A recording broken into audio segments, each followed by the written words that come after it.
আসসালামু আলাইকুম। কিভাবে এরকম সুন্দর ঈদ পোস্টার তৈরি করবেন আপনার নিজের ছবি দিয়ে নিজের নাম দিয়ে, অসাধারণ। চলুন তাহলে ফুল ভিডিওটি শুরু করি। 2025 প্রথমে আপনাদের মোবাইল থেকে প্লে স্টোর যে রয়েছে, এই যে প্লে স্টোর, এখানে চলে যাবেন। যাওয়ার পরে এখানে সার্চ বারে সার্চ করবেন ঈদ মোবারক পোস্টার। তা আমি লিখতেছি ঈদ মোবারক পোস্টার। লেখার পরে আপনারা এই যে দেখেন সবার প্রথমে যে অ্যাপটা চলে আসবে, এই অ্যাপটার লোগো এবং এটা একটু চেনে রাখুন। তো এটা আপনাদের ফোনে ইনস্টল করে নেবেন। আমার যেহেতু ইনস্টল করা আছে, আমি এখন ওপেনে ক্লিক করতেছি। ওপেনে ক্লিক করলে আপনাদের সামনে এরকম একটি ইন্টারফেস ওপেন হবে এবং একটা অ্যাড আসতে পারে, আমরা যেহেতু ফ্রি ইউজ করতেছি। তো এখানে আপনারা ওপরে দেখেন নতুন ঈদ উল ফিতর প্রিমিয়াম, এখানে আপনি অনেক কিছুই দেখতে পারবেন। তো এখান থেকে আপনারা চয়েস করবেন আপনি কোনটার মধ্যে আপনি পোস্টার তৈরি করবেন নিজের ফটো দিয়ে। তো এখান থেকে যে কোনো একটা নিবেন। তা এখানে আমি দেখানোর জন্য একটা দেখাচ্ছি, ক্লিক করে একটু ওয়েট করেন। তো এখানে আপনারা অনেকগুলা পেয়ে যাবেন, ঠিক আছে, যেটা পছন্দ হয়।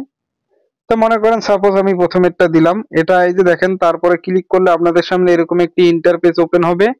এখানে দেখেন আনলক করতে হবে এটা, ঠিক আছে, যেহেতু আমরা ফ্রি ব্যবহার করব, এখানে একটা অ্যাড দেখে আনলক করব। তো আপনারা আনলকে ক্লিক করবেন এবং একটা অ্যাড চালু হবে, অ্যাডটা ক্রস চিহ্নতে ক্লিক করে অ্যাডটা সম্পূর্ণ করে দিবেন। এরপর ওপেন নাওতে ক্লিক করবেন। ওকে, তো ওপেন নাওতে ক্লিক করলে একটু ওয়েট করেন বন্ধুরা, এটা কিন্তু ওপেন হয়ে যাবে এবং আপনাদের সামনে এরকম একটি ইন্টারফেস ওপেন হবে। প্রথমে দেখতে পারবেন ক্যামেরা এবং নিচে লেখা আছে গ্যালারি। তা আমরা গ্যালারি থেকে এখানে ছবিটা অ্যাড করব, গ্যালারিতে ক্লিক করব, সরাসরি গ্যালারির সমস্ত ফটো দেখতে পারবেন। তো এখান থেকে যে ফটোটা আপনারা এডিট করতে চান সেই ফটোতে ক্লিক করে এখানে অ্যাড করবেন, ঠিক আছে। তো এখানে ক্রপ রয়েছে, আবার ডন ক্রপ, তো আমরা ডন ক্রপে দিলাম। তা আবারও একটা অ্যাড আসবে, কিছু করার নাই, যেহেতু আমরা ফ্রি অ্যাপটি ইউজ করতেছি। তো অ্যাডটি আমরা সম্পূর্ণ করে দিলাম। এরপর এখান থেকে দেখেন এই ছবিটা আমরা সুন্দর করে টান দিয়ে এখানে বসাবো, অর্থাৎ এখানে মেকআপ করে বসাবেন যাতে দেখতে ভালো দেখা যায়। তো আমি দেখানোর সুবিধার্থে খুব দ্রুত দেখিয়ে দিলাম। আপনারা এখানে সুন্দর করে মেকআপ করে বসে নেবেন। এরপর দেখেন নিচে লেখা রয়েছে নাম লিখুন, এখানে আপনার নাম লিখতে পারেন। তা আমি নাম লিখতেছি,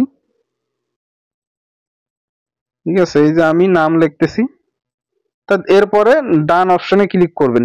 তো এখানে দেখেন নাম লেখা হয়ে গেছে, নিচে দেখেন এখানে আপনার পদবি লিখুন। তো এখানে আপনাদের পদবি লিখবে। তো এখানে কিন্তু আমার পদবিও লিখলাম। লেখার পরে এখানে আপনারা ডান অপশনে ক্লিক করে দিবেন। তো এখানে দেখেন আমার নাম এবং পদবি লেখা হয়ে গেল, ঠিক আছে। তারপরে উপরে দেখেন সেভ অপশন, এখানে ক্লিক করবেন। এখানে কিন্তু ক্লিক করলে সেভ হয়ে যাবে, ঠিক আছে। একটু ওয়েট করেন বন্ধুরা, একটা শেষ হয়ে গেলে এটা দেখেন সেভ হয়ে গেছে। তা আমি যদি এখন গ্যালারিতে চলে যাই, এই যে